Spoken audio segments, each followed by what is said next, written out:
आप देख रहे हैं मथुरा न्यूज 24। नमस्कार, फिर से आपका स्वागत है मथुरा न्यूज 24 में और मैं हूं आपके साथ आकांक्षा शर्मा। चलिए शुरू करते हैं खबरों का सिलसिला। वृंदावन में शुक्रवार को बड़वावस्था पर महिलाओं ने वट वृक्ष की पूजा कर अपने पतियों की दीर्घायु की कामना की। इस पूजा का महत्व सावित्री और सत्यवान की कहानी से जुड़ा है। आज प्रातःकाल गोविंद घाट स्थित बड़ा रास मंडल पर 16 श्रृंगार कर और सुहागिन चुनरी ओढ़कर वट वृक्ष की पूजा करने पहुंची महिलाओं ने वृक्ष पर सूत बांधकर और विधि विधान से पूजा किया और वहीं पति की दीर्घ आयु की कामना की। इस व्रत के बारे में जानकारी देते हुए महिला ने बताया कि अब यह क्या त्योहार है? आज जो है सावित्री वट वृक्ष की पूजा करने के लिए हम एकत्रित हुए हैं। सावित्री ने यमराज से अपने पति की लंबी आयु का वरदान पाया और सौभाग्यवती और पुत्रवती होने का भी वरदान पाया। अपने सास ससुर की आंखें और राज्य सब लेने का वरदान भी पाया उन्होंने। जब सावित्री उनका प्राण ले आने लगे तो उन्होंने यमराज से कहा कि तुम मेरे पति के प्राण ले जा रहे हो तो मैं पुत्रवती कैसे होंगी। यमराज शर्मा गए और उन्होंने उनके पति के प्राण लौटा दिए। इस तरीके से उन्होंने अपना राज्य पाट भी सब प्राप्त करा, अपने पति की उम्र प्राप्त करी और अपने सास ससुर की आंखें और उनका स्वास्थ्य और लंबी आयु प्राप्त करी। 100 पुत्रों का वरदान जो पाया था उससे वो पुत्रवती हुई और अपना राज्य उन्होंने प्राप्त किया। अरे आप पूजा कहाँ की आपने? मैंने आज ये लाडली जी में जो जहाँ वट वृक्ष है उसकी पूजा करी। लॉकडाउन 4 में केंद्र व राज्य सरकार ने आर्थिक गतिविधियां प्रारंभ करने की जो दिशा निर्देश दिए हैं उनके अंतर्गत व्यापारियों द्वारा व्यापार आरंभ कर दिया गया है।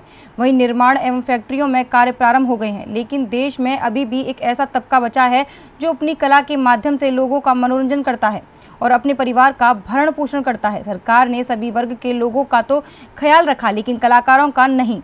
लॉकडाउन के कारण सभी सांस्कृतिक गतिविधियां बंद हैं। कलाकार इस वक्त भुखमरी की कगार पर खड़ा हुआ है और वह सरकार से मांग कर रहा है कि उसे भी आर्थिक सहायता दी जाए और उसके लिए एक अलग से आयोग बनाकर उनके बारे में भी ध्यान रखा जाए। ऐसा ही कुछ कलाकारों ने साहबियारी मार्केट के पास श्री जी की बड़ी कुंज में अपनी बात कुछ इस प्रकार रखी।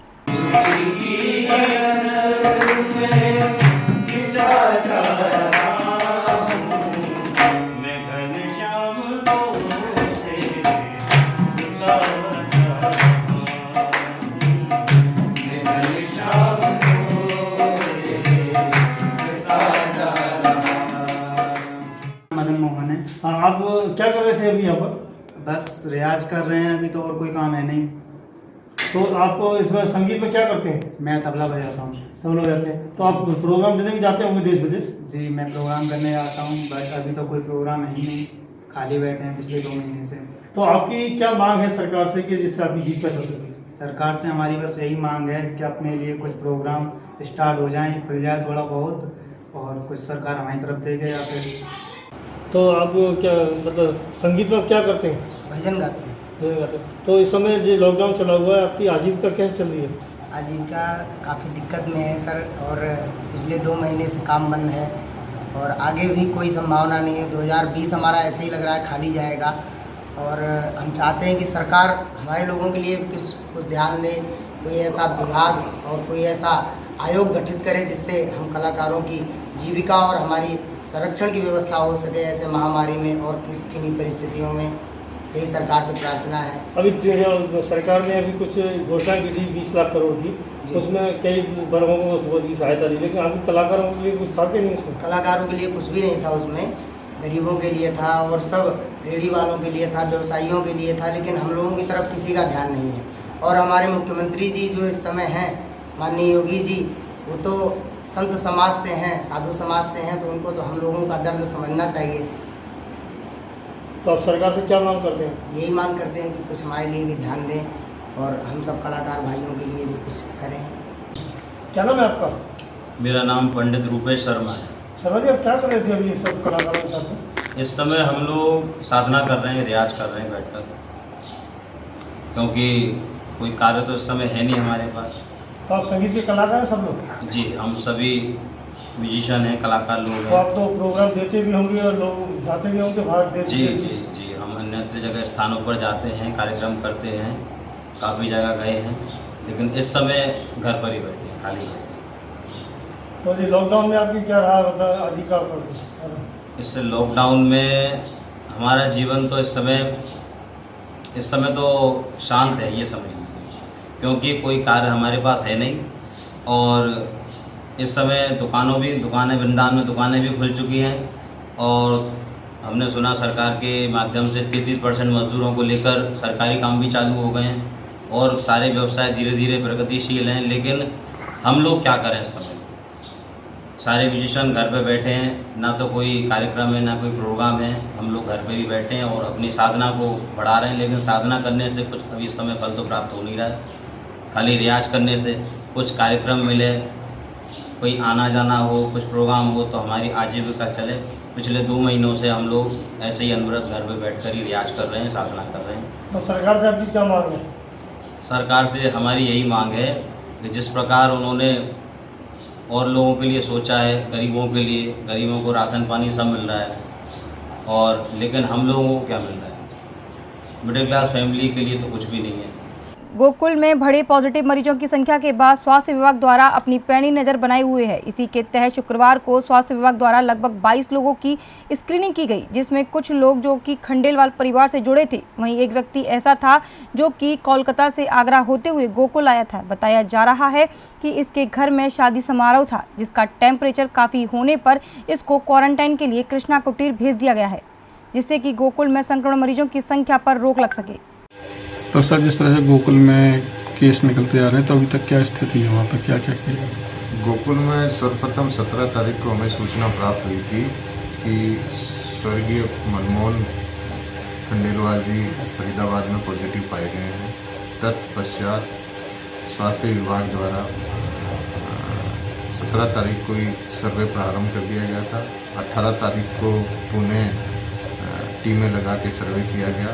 लगभग 988 घरों का सर्वे किया गया और सभी को ये सूचना दी कि घर में साफ सफाई से रहें और अगर किसी को कोई भी लक्षण अगर मिलते हैं किसी प्रकार के, तत्काल स्वास्थ्य विभाग को सूचना प्रेषित करें। इसी के साथ में वहाँ से लगभग 22 जनों की हमने सैंपलिंग करी, जिसमें से 18 जनों की रिपोर्ट अब तक प्राप्त हुई है।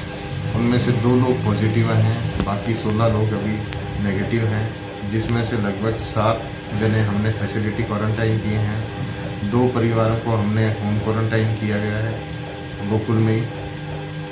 और आज हमने लगभग 20 जनों की पुणे स्क्रीनिंग की है, जिसमें 2 लोगों को हमने होम क्वारंटाइन किया है। अब 1 लोग जो है व्यक्ति, उसको हमने फैसिलिटी क्वारंटाइन किया है। मथुरा सुरीर थाना क्षेत्र के एक गांव में गांव से बाहर नल से पानी भरने गई 2 सगी बहनों के साथ गांव के ही दबंग युवक द्वारा बाइक से उतरकर छेड़छाड़ का वीडियो वायरल करने का मामला प्रकाश में आया है। वीडियो के गांव में वायरल होने के बाद किशोरी के पिता ने थाने पहुंचकर पुलिस से मदद की गुहार लगाई है।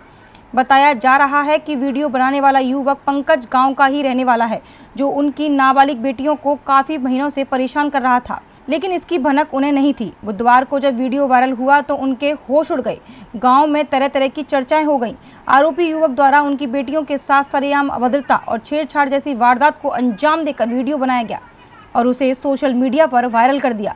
किशोरी को लेकर थाने पहुंचे पुलिस से मदद की गुहार लगाई है। वहीं थाना प्रभारी निरीक्षक रामपाल सिंह भाटी ने पीड़ित की तहरीर पर मुकदमा दर्ज कर आरोपी युवक को गिरफ्तार कर लिया है। अपर पुलिस अधीक्षक ग्रामीण श्रीश चंद्र ने बताया कि नाबालिग किशोरी के साथ छेड़छाड़ का वीडियो बनाकर वायरल किया गया था, जिसका अभियोग पंजीकृत कर आरोपी को गिरफ्तार कर विधिक कार्रवाई की जा रही है। मैं पानी भरकर आई थी, पानी भरकर उसने गाय की लॉन्च करी थी और गाय की लॉन्च करके उसने मेरा हाथ पकड़ा, वो ले जा रहा बाजरे के पास। मैंने हल्ला गुल्ला करा तो वो भाग गया लेकर। वीडियो वगैरह भी बनाई थी कोई? हाँ, वीडियो किसी और ने बनाई थी, वीडियो की नहीं पता। तुम्हें ऐसा नहीं, थाने आए हैं, क्या चाह रहे हैं आप लोग? हम रिपोर्ट लिखवाने आए। थाना सुरीर जनपद मथुरा में एक गांव में युवती के साथ छेड़छाड़ करते हुए का वीडियो बना लेने की बात प्रकाश में आई है। इस संबंध में अभियोग पंजीकृत कर लिया गया है। अभियुक्त की गिरफ्तारी की जा चुकी है और अन्य साक्ष्य संकलन कर विधिक कार्रवाई की जाएगी। कोरोना वायरस महामारी के बीच फंसे हुए अन्य प्रदेशों में नौकरी करने वाले मजदूरों को उनके घर तक पहुंचाने के लिए रेलवे की तरफ से सरकार द्वारा व्यवस्था दी जा रही है। इसी क्रम में आज एक और ट्रेन दोपहर 12 बजे गोंडा बस्ती देवरिया के लिए रवाना की गई। इससे सबसे पहले सभी मजदूरों का रजिस्ट्रेशन किया गया। इसके उपरांत सभी मजदूरों का स्वास्थ्य टीम द्वारा चेकअप किया गया और समाज सेवी द्वारा उन्हें भोजन भी दिया गया।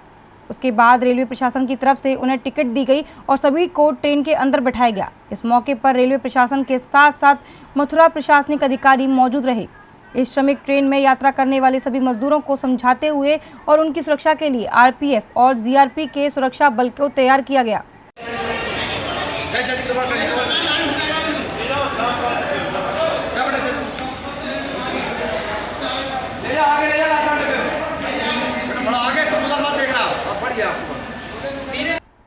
अभी तक के लिए सिर्फ इतना ही। मुझे दीजिए इजाजत, फिर मिलेंगे नई खबरों के साथ। नमस्कार।